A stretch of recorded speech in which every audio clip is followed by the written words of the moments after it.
Good morning students. आज का हमारा टॉपिक है chemical bonding and molecular structure, जो फोर्थ यूनिट है +1 केमिस्ट्री का। आज हम सिर्फ इंट्रोडक्शन ही लेंगे इसकी। Chemical bonding and molecular structure जो फोर्थ यूनिट है उसकी इंट्रोडक्शन के बारे में आज हम डिस्कस करेंगे कि इस यूनिट में हमने क्या क्या डिस्कस करना है, क्या इम्पोर्टेंट है। तो जैसा कि हेडिंग से ही यहाँ पे पता चल रहा है, केमिकल बॉन्डिंग मीन्स आपने जो केमिकल रिएक्शंस आप पढ़ते हैं उनमें जो एटम्स एक दूसरे से कंबाइन करते हैं तो किस तरह के बॉन्ड रिस्पॉन्सिबल है उस कॉम्बिनेशन के लिए, तो उसको हम स्टडी करने वाले हैं। और वो कॉम्बिनेशन होती क्यों है, साथ में उससे जो एक मॉलिक्यूल की फॉर्मेशन होती है उसका जो स्ट्रक्चर है वो डिस्कस करेंगे हम।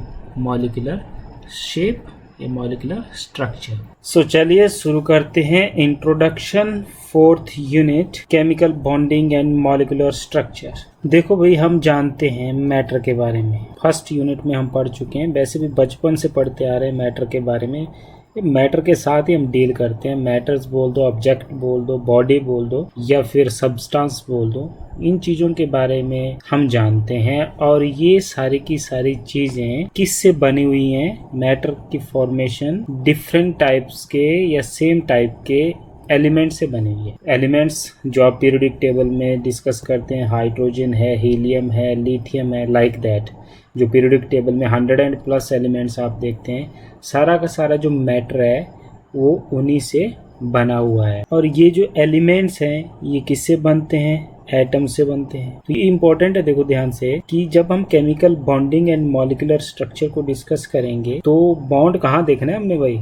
वो तो एटम्स के बीच में होगा ना बॉन्ड। तो इसलिए ये इम्पोर्टेंट है कि एटम्स के कॉम्बिनेशन से एलिमेंट्स की फॉर्मेशन होती है, चाहे सेम टाइप्स है चाहे डिफरेंट टाइप्स है। उसके बाद एलिमेंट्स से मैटर की फॉर्मेशन होती है। अब बहुत कम ऐसे एटम्स हैं पीरियोडिक टेबल के अंदर जो इंडिपेंडेंटली रहते हैं। ज्यादा से ज्यादा जो भी एटम्स हैं पीरियोडिक टेबल के अंदर कैसे रहते हैं? इन दी फॉर्म ऑफ मॉलिक्यूल्स रहते हैं, या एग्रीगेट्स ऑफ एटम्स रहते हैं, या आयंस की फॉर्म में रहते हैं। एग्जाम्पल के तौर पर जैसे आप घर में सोडियम क्लोराइड देखते हैं, उसके बाद वाटर को आपने देखा है। बहुत से ऐसे मॉलिक्यूल्स हैं, सब्सटेंस हैं जिनको बोल सकते हैं, कंपाउंड जिनको बोल सकते हैं, कि वो अपनी डिस्टिंक्ट एग्जिस्टेंस रखते हैं, अपने अलग सी एक प्रॉपर्टीज होती है उनकी। तो इस तरह से बहुत से डिफरेंट टाइप्स के जो मॉलिक्यूल्स हैं और कंपाउंड्स हैं, उनसे एक क्वेश्चन रेज होता है कि ये जो इतने सारे मॉलिक्यूल्स हैं, कंपाउंड्स हैं,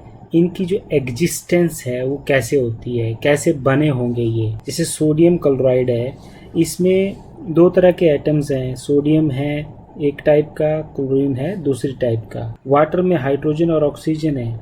तो एक ये भी क्वेश्चन उठता है कि एक तो ये इंडिपेंडेंट एग्जिस्टेंस रखते हैं, स्टेबल है, दूसरा कि ये कंबाइन क्यों करते हैं? जैसे सोडियम का एटम है, क्लोरीन के एटम के साथ कंबाइन क्यों किया? और इसका जो फॉर्मूला है NaCl ही क्यों बना? इसका फॉर्मूला Na2Cl क्यों नहीं हो गया, या NaCl6 क्यों नहीं हो गया? इस तरह से कि ये जो कॉम्बिनेशन है, ये जो प्रोपोर्शन है कॉम्बिनेशन का एटम्स का, ये फिक्स्ड क्यों है? कि फिक्स्ड कैपेसिटी में ही क्यों कंबाइन करते हैं ये? और इनकी एक फिक्स शेप या डेफिनेट शेप ही क्यों होती है? और कौन सी ऐसी फोर्स है जो जैसे यहाँ पे सोडियम को क्लोरीन के साथ अटैच किए हुए है, मतलब यहाँ पे टाइप्स ऑफ फोर्स। तो ये केमिकल बॉन्ड, मतलब केमिकल बॉन्डिंग मतलब केमिकल बॉन्ड। तो ऐसे कौन सी टाइप की फोर्स है जो मॉलिक्यूल्स के अंदर एटम्स को आपस में पकड़ कर रखती है? मॉलिक्यूल्स के अंदर चाहे वो मॉलिक्यूल किस टाइप का है, पार्टिकल्स उसमें एटम्स हैं, आयंस हैं, तो ये सब चीज़ें हम इस यूनिट के अंदर chemical bonding and molecular structures के अंदर डिस्कस करने वाले हैं। कि ये जो एटम्स हैं, जो पीरियोडिक टेबल आपने देखा है, कि वो एटम्स क्यों कंबाइन करते हैं? Why do atoms combine? ये क्वेश्चन उठता है कि ये एटम से बना हुआ है, एटम्स आपस में क्यों जुड़ते हैं और क्यों एक सब्सटेंस की फॉर्मेशन करते हैं? तो ये एक क्वेश्चन रेज होता है। बहुत सारी कोशिश हुई, जो एटम्स के बीच में केमिकल बॉन्ड होता है उसको स्टडी किया गया। Chemical bond means a kind of force which holds the atoms together, ऐसी ताकत जो एटम्स को आपस में जोड़ के रखती है, पकड़ के रखती है, उसको हम केमिकल बॉन्ड बोलते हैं। तो बहुत सारी कोशिशें की गई ये समझने की एटम्स के बीच में जो केमिकल बॉन्ड होता है वो इन टर्म्स ऑफ इलेक्ट्रॉन्स की, इलेक्ट्रॉन्स से समझने की कोशिश की कि इलेक्ट्रॉन्स कैसे एटम्स के घर में जो इलेक्ट्रॉन्स होते हैं कैसे पार्टिसिपेट करते हैं केमिकल बॉन्ड बनाने के लिए। तो दो साइंटिस्ट यहाँ पे कॉजल एंड लुइस, इन्होंने बहुत बढ़िया काम किया शुरू में और सक्सेस हुए ये बताने में कि जो एटम्स की कॉम्बिनेशन होती है, मतलब एटम्स आपस में कंबाइन करते हैं, वो क्यों कंबाइन करते हैं, क्योंकि उन्होंने अपने आप को स्टेबल करना होता है, स्टेबल बनाना होता है। मींस जो आपने सेकंड यूनिट स्टडी किया था ना, इलेक्ट्रॉनिक कॉन्फ़िगरेशन उसमें स्टडी की थी, तो हर एटम ये कोशिश करता है कि अपनी जो कॉन्फ़िगरेशन है वो कैसी हो जाए, नोबल गैस एलिमेंट्स की तरह हो जाए।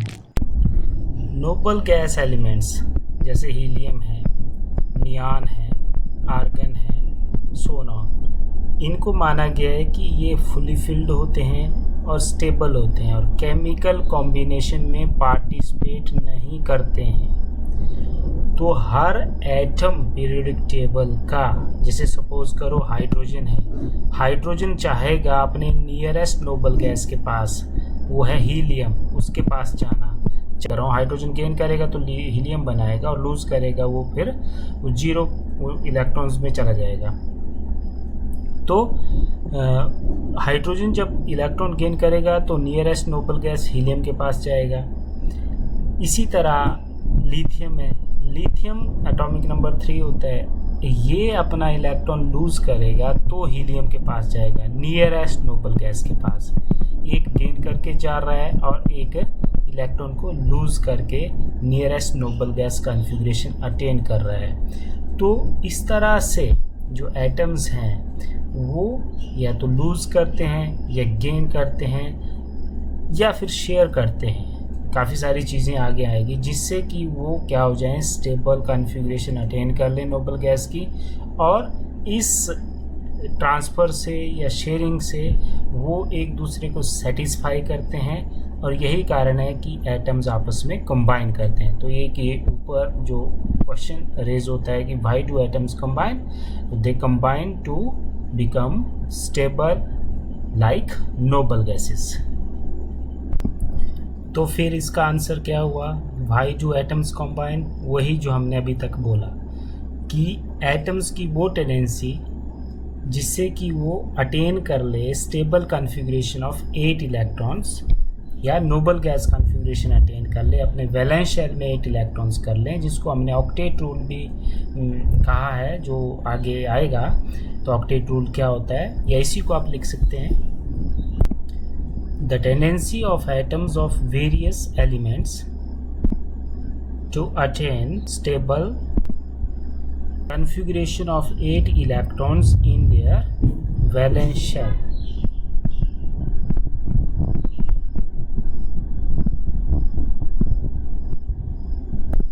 is the cause of combination, chemical combination.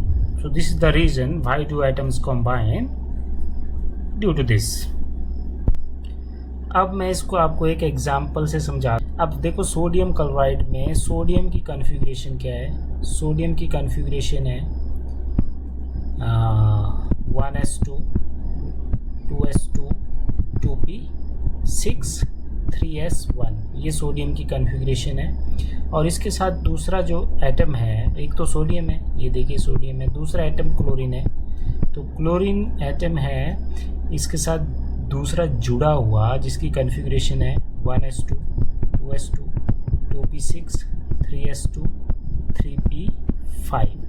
अभी मैं आपको दिखा रहा हूँ, देखो यहाँ पे क्या है, इसका जो सोडियम का जो वैलेंस शेल है वो ये है, सबसे बाहरी शेल होता है। और पहचान कहाँ से होगी, इससे होगी, प्रिंसिपल क्वांटम नंबर से। थर्ड शेल में एक इलेक्ट्रॉन है, 3s में एक इलेक्ट्रॉन, तो बाहरी शेल ये है जिसमें एक इलेक्ट्रॉन है। और क्लोरीन के बाहरी शेल में 7 इलेक्ट्रॉन्स हैं, तो यहाँ पे 7 इलेक्ट्रॉन्स हैं और यहाँ पे ओनली 1 इलेक्ट्रॉन है। तो यहाँ पे क्या होगा, सोडियम भी अपनी कॉन्फ़िगरेशन को कि ऐसे तैयार करेगा कि उसके आउटर मोस्ट में वैलेंस शेल में 8 इलेक्ट्रॉन्स हो जाएं। तो इसके लिए वो क्या कर सकता है, लूज़ करेगा अपना जो आउटर मोस्ट इलेक्ट्रॉन है उसको लूज़ कर देगा, मतलब ये 3s इलेक्ट्रॉन को लूज़ कर देगा। तो सोडियम की कॉन्फ़िगरेशन क्या हो जाएगी, सोडियम बन जाएगा Na पॉजिटिव। पॉजिटिव का मतलब यहाँ पे ये अपना इलेक्ट्रॉन खो रहा है, नेगेटिव पार्ट खो रहा है, तो इसलिए इसके ऊपर प्रोटॉन ज़्यादा हो जाएंगे तो पॉजिटिव लिख देंगे हम। और इसके पास रह गया कॉन्फ़िगरेशन ये वाला, तो ये अब इसका वैलेंस शेल हो गया जिसमें कितने इलेक्ट्रॉन्स होंगे, 6 + 2 8 इलेक्ट्रॉन्स होंगे। इसके वैलेंस शेल में 8 इलेक्ट्रॉन्स होंगे। अब दूसरे क्लोरीन है, क्लोरीन क्या करेगा, आप देख सकते हैं इसके वैलेंस शेल में 7 इलेक्ट्रॉन्स हैं। तो ये वो वाला इलेक्ट्रॉन जो सोडियम ने लूज़ किया स्टेबल होने के लिए, वो ये गेन कर लेगा। तो यहाँ पे क्या होगा, यहाँ पे कॉन्फ़िगरेशन क्लोरीन की हो जाएगी 1s2 2s2 2p6 3s2 3p6 हो जाएगा, 5 की जगह 6 हो जाएगा। तो इसका जो वैलेंस शेल है इसमें भी हो गए 8 इलेक्ट्रॉन्स। तो हमारे पास सोडियम के वैलेंस शेल में भी 8 इलेक्ट्रॉन्स हो गए, क्लोरीन के वैलेंस शेल में भी 8 इलेक्ट्रॉन्स हो गए। अब इनके नेम थोड़े चेंज हो जाते हैं, इसको हम सोडियम आयन बोलते हैं और इसको हम क्लोराइड आयन बोलते हैं। पॉजिटिव चीज़ जब बनती है तो वही नाम रहता है, सिर्फ आयन जोड़ देते हैं, सोडियम आयन जैसे हमने यहाँ बोला। इसी तरह और एटम्स के साथ भी होगा। और नेगेटिव के लिए थोड़ा चेंज हो जाता है, जो क्लोरीन है उसको जब उसके ऊपर चार्ज नेगेटिव हो जाता है तो फिर वो क्लोराइड आइड ये बोला जाता है नाम देती बार। जैसे फ्लोरीन पे फ्लोराइड होगा, हाइड्रोजन पे हाइड्राइड होगा, तो क्लोरीन पे क्लोराइड होगा। अब ये क्यों सीख रहे हैं आप? अब देखो, हम एक आपको रूल बता रहे हैं, ऑक्टेट रूल। तो ऑक्टेट रूल की डेफिनेशन यही है कि आपने देखा ये सोडियम एटम है, इसने भी 8 इलेक्ट्रॉन्स अटेन किए वैलेंस शेल में, और क्लोरीन है उसने भी 8 इलेक्ट्रॉन्स अटेन किए अपने वैलेंस शेल में। तो अब मैं आपको डेफिनेशन दे रहा ऑक्टेट रूल की। ऑक्टेट रूल क्या होता है? तो ऑक्टेट रूल होता है the principle of attaining maximum of 8 electrons in the valence shell of atoms. We call the octet rule.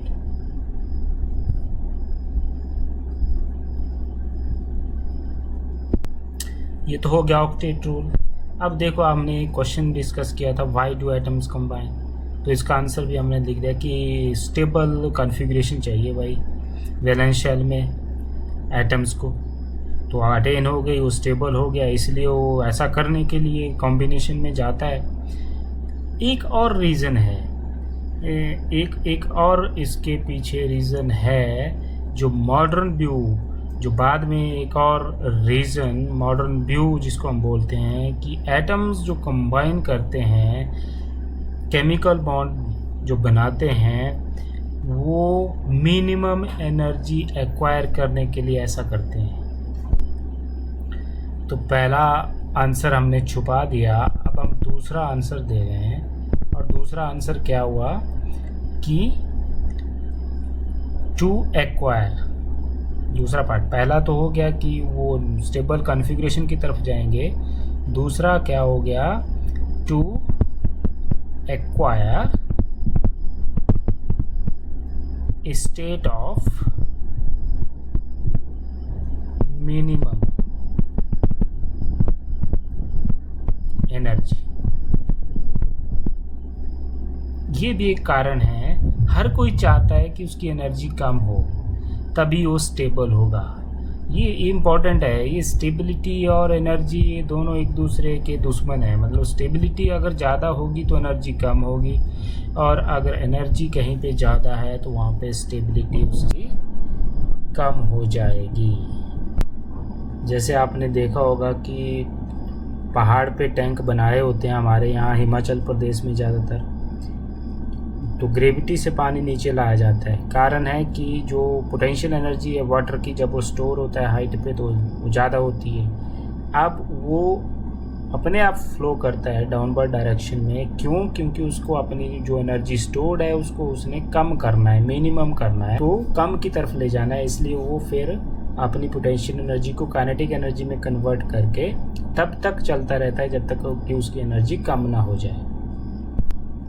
तो इसलिए माना गया क्या होता है कि जो एटम्स होते हैं, आइसोलेटेड एटम्स, अकेले जो एटम्स होते हैं उनकी एनर्जी ज़्यादा होती है, फिर वो आपस में कंबाइन करते हैं जिससे कि मॉलिक्यूल की फॉर्मेशन होती है, और एक मॉलिक्यूल की एनर्जी लो होती है जिससे उसकी स्टेबिलिटी ज़्यादा होती है। तो सेकंड आंसर है why do atoms combine? They combine to acquire state of minimum energy. So इस तरह से हम इस यूनिट के अंदर क्या क्या डिस्कस करने जा रहे हैं। हम इस यूनिट के अंदर डिस्कस करने जा रहे हैं केमिकल बॉन्ड क्या होता है और कितने टाइप का होता है, टाइप्स ऑफ केमिकल बॉन्ड्स। ये हम नेक्स्ट वीडियो में लेंगे। केमिकल बॉन्ड्स कितने टाइप का होता है, मतलब एटम्स आपस में किस तरह से कंबाइन करते हैं, किस तरह से वो अपनी स्टेबिलिटी को गेन करते हैं, और दूसरा जब वो स्टेबिलिटी गेन कर लेंगे, कॉम्बिनेशन उनकी हो जाएगी, तो जो मॉलिक्यूल बनेगा उसके बाद जिसकी स्टेबिलिटी अच्छी रहती है, एनर्जी उसकी कम होती है, वो मॉलिक्यूल की शेप कैसी है, वो कैसा स्ट्रक्चर होता है उसका, उस स्ट्रक्चर को हम लेंगे, जिसमें बहुत सारे साइंटिस्ट ने अपना योगदान दिया है।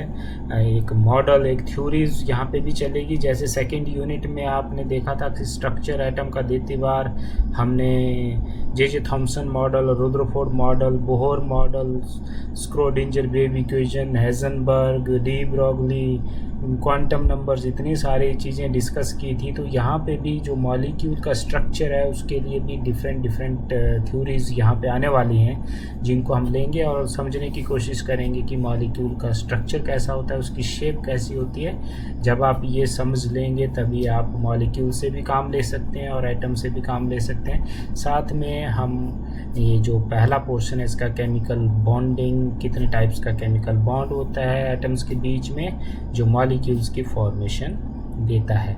So thanks for watching for today. Simple introduction था आज। नेक्स्ट टाइम हम फिर थोड़ा आगे चलेंगे टाइप्स ऑफ केमिकल बॉन्ड और स्ट्रक्चर्स के बारे में। That's all.